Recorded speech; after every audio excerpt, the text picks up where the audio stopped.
Hi, my name is Kevin Scannell.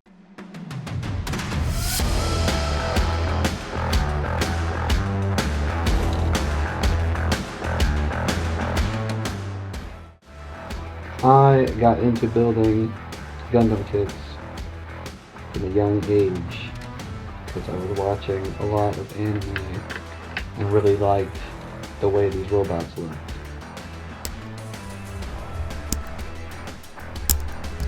I like specifically collecting rarer kits that you can't find everywhere.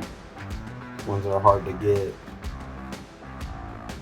Really, I mean, there's like nothing that makes it necessarily special. It's just a hobby. It's just something to do.